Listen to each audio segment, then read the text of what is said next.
is Gichuru. I'm from Nailab, which is in Nairobi, Kenya. Thank you for taking the time to speak with Apps Africa. Can you share with our readers and viewers about what Nailab is doing? Well, Nailab is a startup accelerator. And basically, just like any accelerator, it's a question of trying to make the process faster for anybody trying to build a scalable, repeatable solution. So far, we've done quite a number of companies. We've learned our lessons. We've had a few successes, and as usual, a lot more failures in any of these ecosystems.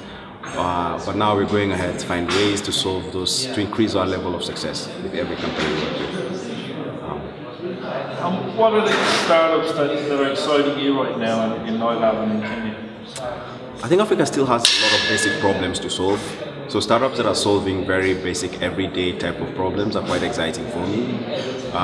From whether it's running off tasks with one company called Taskway2, or if it is looking for a house with one company called Hunt, or looking for a job with one called Kuhaso, or if it's sending payment vouchers using PayKind.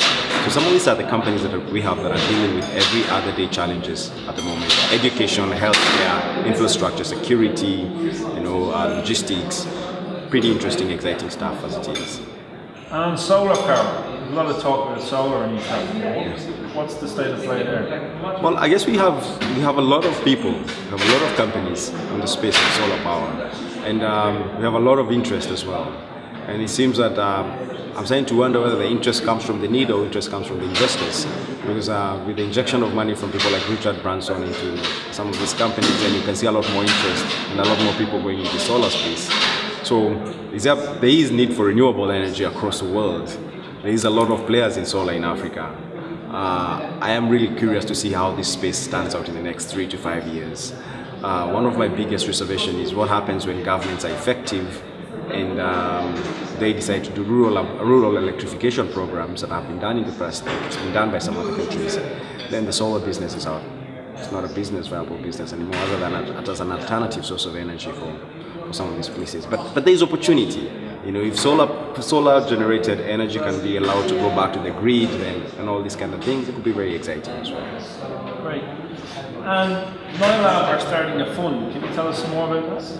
Well, we are launching a small seed fund to just help early stage startups again be able to just acquire more users and create some traction for them. So we are working with ICO. This is a Dutch organization to create a seed fund this year that will fund 4 startups initially, then later on will fund a lot more other companies. The idea of a seed fund is the fact that there is need for one. And a lot of other people with a bit of money to invest are looking for a vehicle they can put their money in. And having the experience to provide business development services, to provide training and mentorship and coaching and access to networks, we feel we are pretty ready to launch a seed fund as well. What are the kind of criteria you will look for startups for the seed fund? Well, obsession. I think we look for obsessed people. I mean, we want you to be obsessed with the idea. We don't want you to lose our money.